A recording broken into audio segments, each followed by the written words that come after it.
They say some stories should never be told, but silence does not erase what happened. Somewhere, in the hidden hollows of America, a young woman was born into a family that had already turned against itself. Her face, her body, even her mind bore the marks of generations who ignored the boundaries of blood. She was not seen as a daughter, not even as a sister. She was something else entirely, something her family tried to hide, something society was not meant to look upon.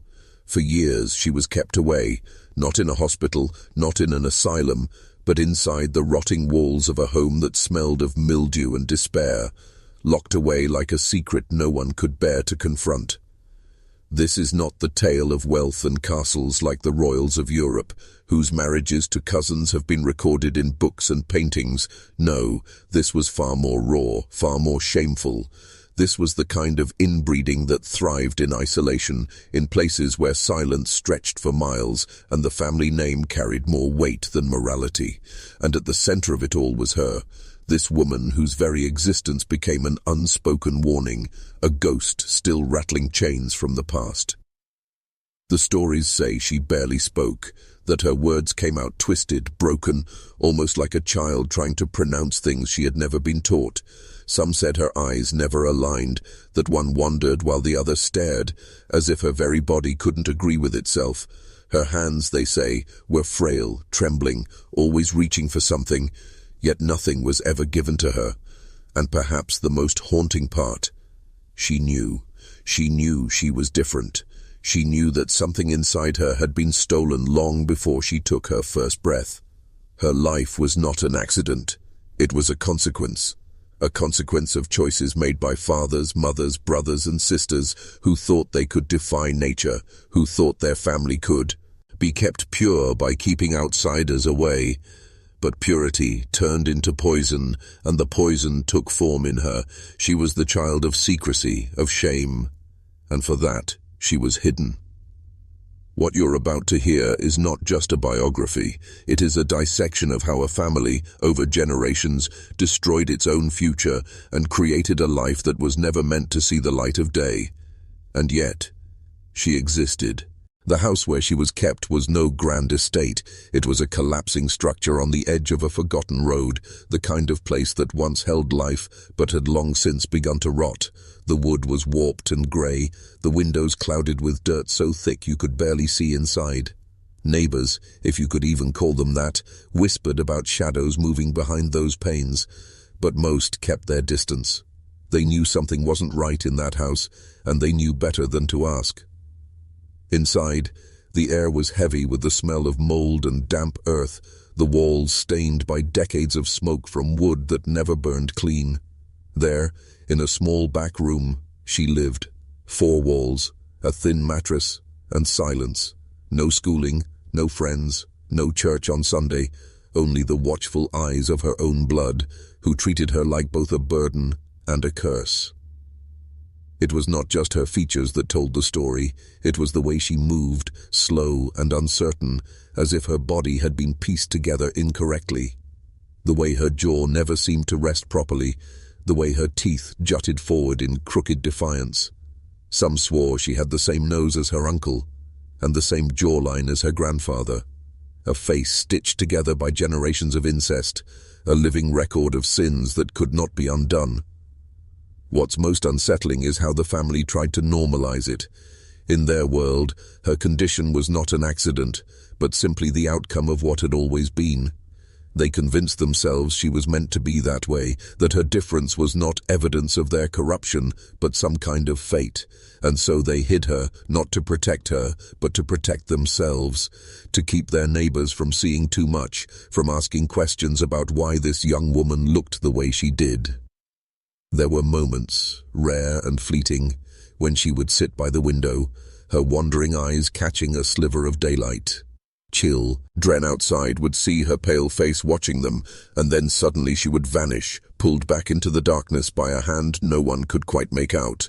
For those who saw her, it was like catching a glimpse of something you shouldn't have, like looking at a secret that might follow you home. But inside that room, time dragged on. Days turned into years, and years into silence. Her life was not measured in birthdays or milestones, but in the dust collecting on the floorboards around her bed. She was alive, but she was never allowed to live. The story of how she came to be is one few dare to recount.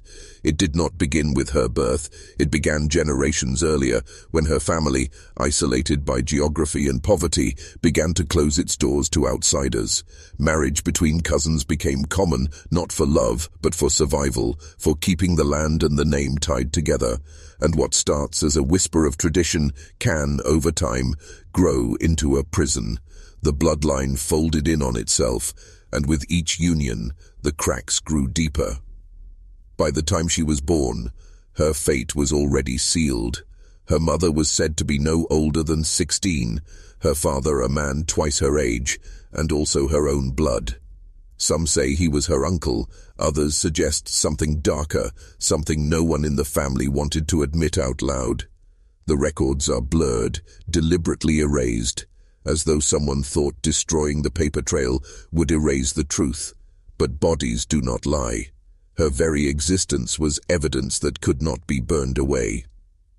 Those who studied the family later, quietly, often in secret, remarked on the patterns, repeated deformities, speech broken in the same peculiar ways, the same wandering gaze passed down like a curse.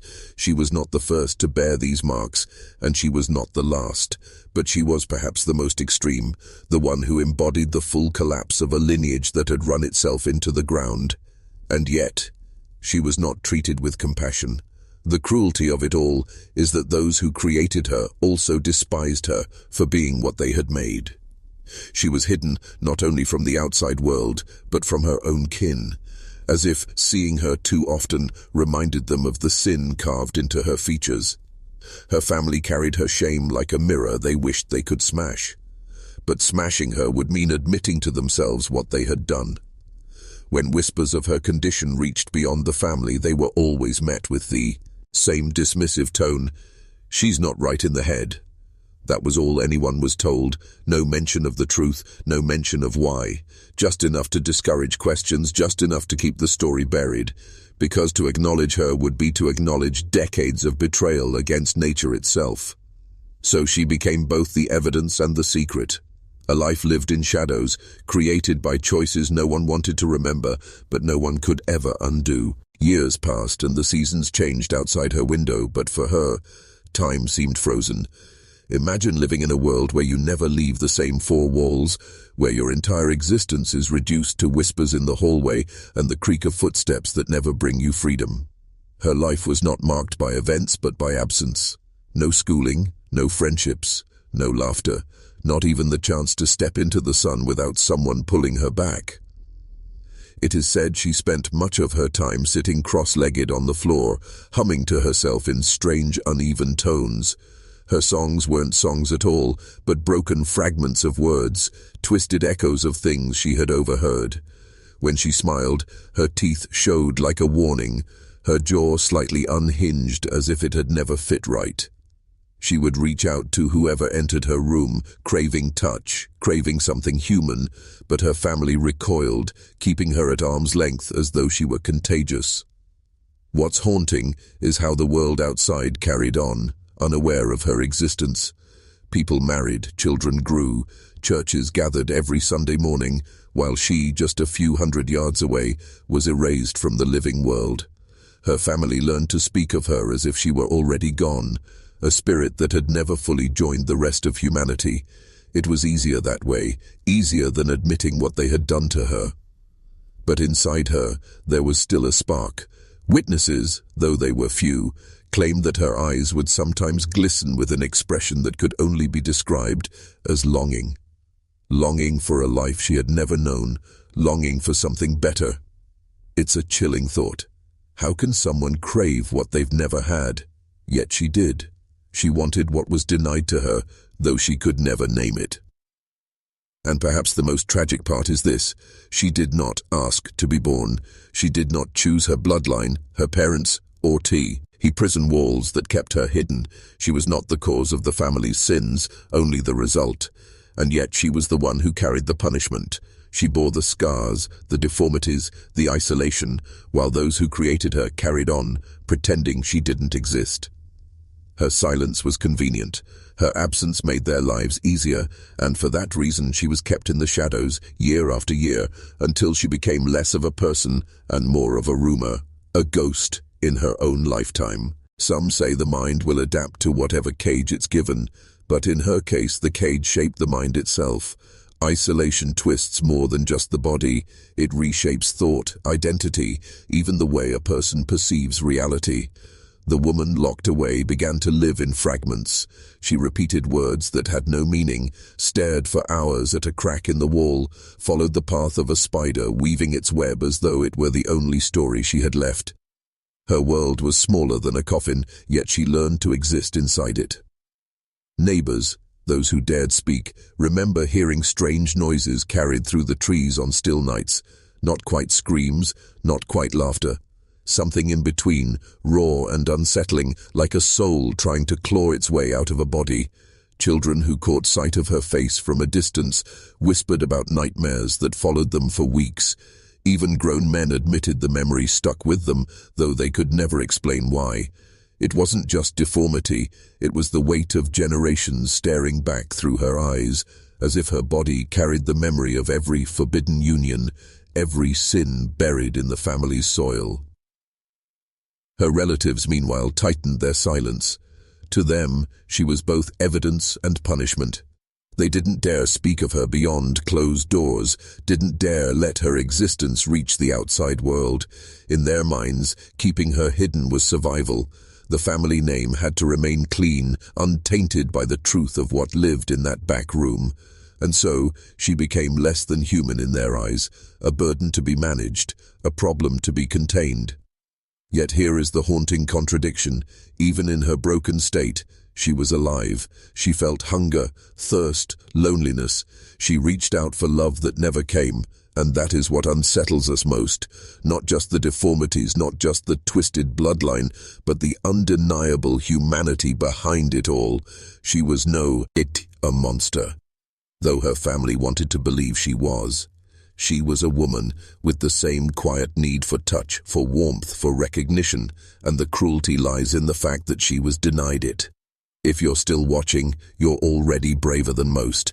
Tell us in the comments, what would you have done if this was your bloodline?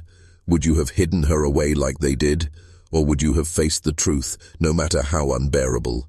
As the years dragged on, her presence became a weight the family could barely carry. Some whispered that she grew more restless, banging her hands against the walls, making guttural noises that frightened even those accustomed to her. Others say she fell deeper into silence, a shadow of a human being who no longer tried to reach out. Whatever the truth, one fact remains: she was fading, and no one cared enough to stop it. There were no doctors called, no records kept. If she became ill, she suffered alone. If she grew weaker, it was met with indifference. The family's greatest fear was not losing her, but being exposed. What would happen if someone saw her?